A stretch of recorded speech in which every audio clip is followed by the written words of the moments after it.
Hi everyone, this is Bhargavi Prakash. Welcome to our channel Mind Your Science. और हम पढ़ रहे थे फिजिक्स का सेकंड चैप्टर, जिसमें हम क्या देख रहे थे कि इलेक्ट्रिक फील्ड क्या है। अब तक हमने बहुत सारे टॉपिक कवर कर लिए, जिसमें हम क्या पढ़ रहे थे, इलेक्ट्रिक डाइपोल के बारे में पढ़ रहे थे अलग अलग पोजीशंस पे। तो आज का जो हमारा टॉपिक है वो ये है कि क्या पोटेंशियल एनर्जी कितनी लगती है किसी डाइपोल पे, कहाँ पर, जब वो पड़ा है किसी यूनिफॉर्म इलेक्ट्रिक फील्ड में। पोटेंशियल एनर्जी क्या होती है, सबसे पहले ये समझते हैं। हम सब पढ़ते आ रहे हैं, एक होती है हमारे पास पोटेंशियल एनर्जी और एक होती है हमारे पास काइनेटिक एनर्जी।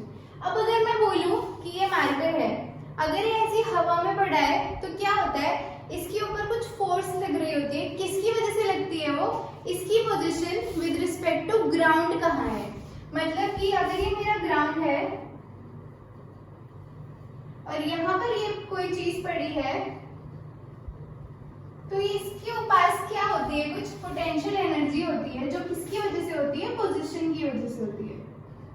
और ये जनरली इस पे फोर्स क्यों लग रही होती है, ग्रेविटी की वजह से, क्योंकि ग्रेविटी क्या करती है, हर ऑब्जेक्ट को अपनी तरफ खींचने की कोशिश करती है। और काइनेटिक एनर्जी किसकी वजह से होती है, मोशन की वजह से, जिसका फॉर्मूला हम पढ़ते हैं 12mv²। बट इसकी जरूरत हमें इस कंसेप्ट में नहीं पड़ेगी, क्योंकि हम क्या पढ़ रहे हैं, इलेक्ट्रोस्टैटिक्स पढ़ रहे हैं। यानी कि हमारा चार्ज क्या है, स्टैटिक है, यानी कि एट रेस्ट है। तो रेस्ट पे क्या होगा, ये ऑब्जेक्ट क्या है, यहाँ जस्ट पड़ा हुआ है, तो इसके पास क्या है, पोटेंशियल एनर्जी है। तो ये जो हमारा कंसेप्ट है, क्या वो चार्ज पे भी लगेगा, बिल्कुल लगेगा, क्योंकि चार्ज भी क्या है, एक तरह से कुछ ऑब्जेक्ट ही तो है। तो जैसे कि उसमें क्या लग रहा था, इस बॉडी पे पोटेंशियल एनर्जी लग रही है, उसी तरह से हमारा जो चार्ज है उस पर भी कुछ पोटेंशियल एनर्जी जरूर लगेगी। अब हमने इससे पिछले लेक्चर में क्या पढ़ा था, इस तरह का कुछ डायग्राम देखा था हमने, जिसमें क्या था, हमारे पास डाइपोल था जिसकी लेंथ 2a थी और क्या था, ये थीटा एंगल पे रखा हुआ था। फिर हमने क्या देखा कि इसकी फोर्स नीचे लग रही थी और इसकी फोर्स ऊपर लग रही थी। तो ये क्या कर रहे थे, एक तरह से कपल फॉर्म कर रहे थे और कुछ टॉर्क लग रहा था, जिसकी वजह से क्या था, ये इसे अलाइन करने की कोशिश कर रहा था, किसके साथ, E के साथ, यानी कि हमारी इलेक्ट्रिक फील्ड के साथ। क्योंकि मैंने बताया था कि हर चीज क्या होना चाहती है, कंफर्टेबल होना चाहती है, यानी कि इक्विलिब्रियम में आना चाहती है। तो इसका इक्विलिब्रियम पोजीशन क्या है, जो भी इसके साथ क्या हो जाए, अलाइन हो जाए। तो हमने क्या फॉर्मूला पढ़ा था, tau is equal to P into sine theta, theta ये वाला एंगल था। तो ये क्या करता है, ट्राई करता है इसे रोटेट करने की, ताकि ये अलाइन हो जाए E के साथ। अलाइन का मतलब होता है कि ये मैच हो जाए हमारी इलेक्ट्रिक फील्ड की डायरेक्शन के साथ। अब पढ़ते हैं पोटेंशियल एनर्जी का क्या डेफिनेशन आप लिख सकते हो। पोटेंशियल एनर्जी क्या है, एक एनर्जी है जो क्या होता है, चार्ज पोजेस करता है, या फिर हमारा डाइपोल पोजेस करता है। पोजेस करने का मतलब क्या होता है, अपने अंदर स्टोर करना, ठीक है। पोजेस का मतलब सिंपली क्या होता है, स्टोर करना। तो ये वो एनर्जी है जो डाइपोल अपने अंदर क्या कर रहा है, स्टोर कर रहा है। किस वजह से, अपनी पोजीशन की वजह से, कहां पर, इलेक्ट्रिक फील्ड में। इसका मतलब क्या हुआ, अगर ये चार्ज माइनस क्यू यहाँ पड़ा है, तो इसकी ये जो पोजीशन है, जो इसकी वजह से कितनी पोटेंशियल एनर्जी इसने अपने अंदर स्टोर करके रखी हुई है, वो हमें निकालनी है। तो जब भी हम एनर्जी का कंसेप्ट पढ़ते हैं, तो इसमें हमें फिजिक्स में हमेशा क्या करना होता है, वर्क डन पे जाना पड़ता है। तो हम क्या करेंगे, वर्क डन निकालेंगे। अब इसमें आप बोलोगे कि क्या वर्क डन हो रहा है। वर्क डन का मीनिंग सिंपल सा हिंदी अनुवाद क्या होता है, काम करना, या फिर क्या काम हुआ है।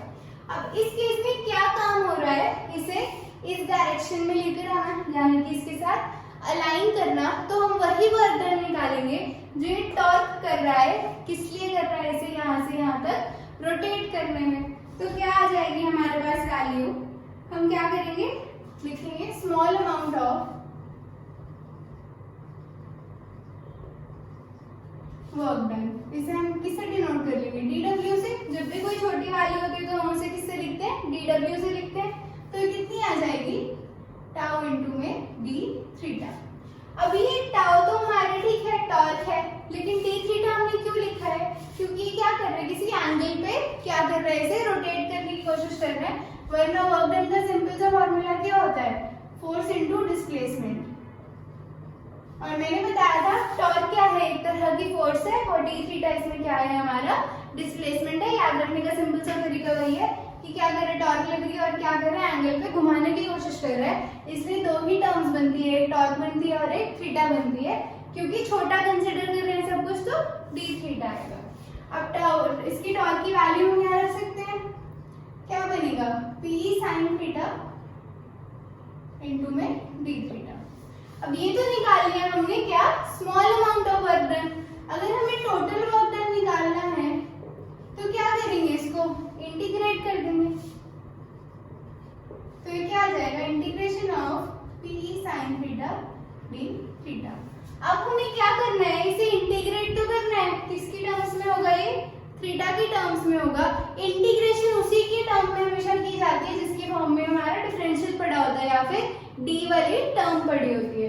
तो इसमें हमारे पास क्या होगा, थीटा 1 से थीटा 2 जाएगा ये।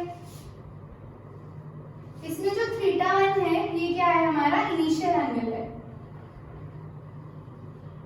और थीटा 2 क्या है, फाइनल एंगल। इसे कैसे समझेंगे हम, अगर आप अभी देखें तो ये क्या है, ये हमारा थीटा 1 है इस फिगर में, क्योंकि ये पहले से ही क्या है, इस पोजीशन में है। और ये क्या करना चाहता है, इसको अलाइन करना चाहता है। तो मान लो ये क्या करना चाहता है, इसको यहाँ तक रोटेट करना चाहता है। तो ये है हमारा थीटा 1, और जहां तक वो रोटेट करना चाहता है या कर पा रहा है, या उतना वर्क डन हमें निकालना है कि यहाँ तक थीटा तक रोटेट करने में कितना वर्क डन होगा, तो वो होता है हमारा थीटा 2।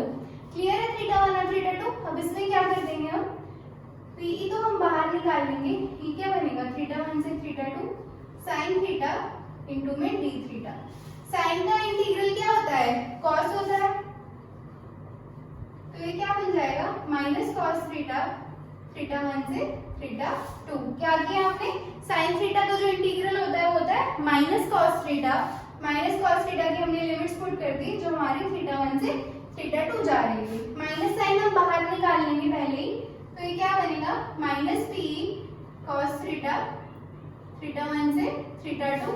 अब minus P cos theta 2 minus cos theta 1। क्या किया हमने, वैल्यूज पुट करी है सिंपली। पहले ऊपर वाली वैल्यू पुट की जाती है, उसके बाद माइनस कर देते हैं जो नीचे की हमारी वैल्यू होती है। अगर आप सिंपली ऐसे भी समझना चाहो इसे, तो थीटा 2 तो हमारी जो फाइनल पोजीशन थी वो है, और थीटा 1 क्या है, इनिशियल। तो बीच की निकालने के लिए क्या करेंगे, थीटा 2 माइनस थीटा 1, बस वही लिखना है हमें यहाँ, cos theta 2 minus cos theta 1। तो ये तो क्या है, हमारा टोटल वर्क डन है, किसके लिए, जो हमें किस लिए करना पड़ा, इसे रोटेट करके अलाइन करने के लिए। तो ये निकाल लिया हमने टोटल वर्क डन। अब इससे क्या है, कुछ स्पेशल केसेस है वो देख लेते हैं, यहीं पर कर लेते हैं।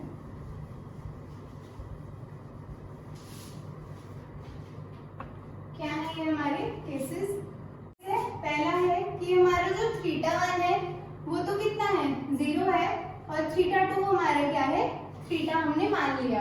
ये किस तरह का केस है, अगर ये हमारी फील्ड लाइन है तो हम इनिशियली कुछ ऐसा बना रहे थे, ये हमारा माइनस क्यू था, ये हमारा प्लस क्यू था, और इसका डिस्टेंस क्या था, 2a, और ये कितना एंगल बना रहा था, थीटा 1 कुछ एंगल था।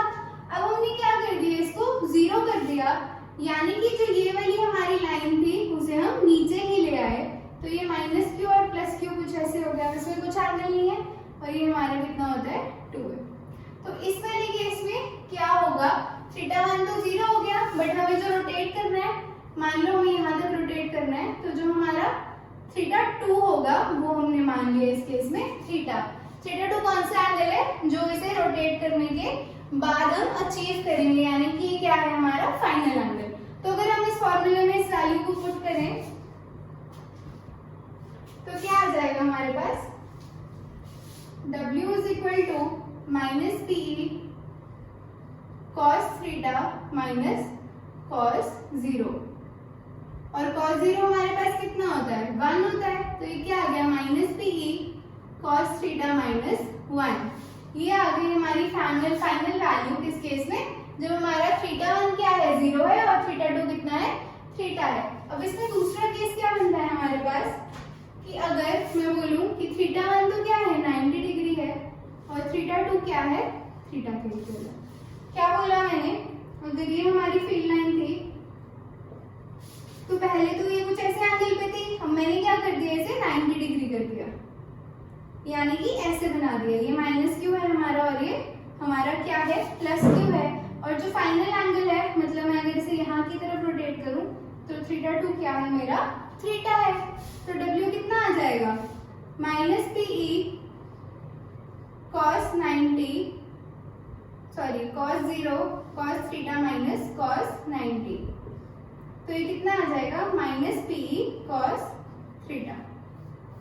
तो ये हमारी कौन सी वैल्यू आ गई, वो वैल्यू जब हमारा थीटा 1 तो हमने कितना ले लिया 90 डिग्री ले लिया और थीटा 2 कितना ले लिया हमने 0 ले लिया। तो ये था हमने क्या किया, अब तक वो रिवाइज कर लेते हैं जल्दी से। हमने क्या किया, पोटेंशियल एनर्जी देखी कि पोटेंशियल एनर्जी होती क्या होती है सिंपली वो एनर्जी जो एक बॉडी स्टोर करता है अपनी पोजीशन की वजह से। तो इसमें क्या था, जो चार्ज था वो भी कहीं पड़ा है, कहाँ पड़ा था यूनिफॉर्म इलेक्ट्रिक फील्ड में। तो पड़े होने की वजह से क्या था, उसके पास कुछ पोजीशन थी और जहां भी पोजीशन होती है वहां क्या होता है पोटेंशियल एनर्जी होती है। तो ये डेफिनेशन क्लियर हो गई थी। उसके बाद हमने क्या किया, सिंपली हमने ये फॉर्मूला जो था हमारे पास P sin थीटा, इसे यूज करके हमने क्या निकाला small amount of work done निकाला।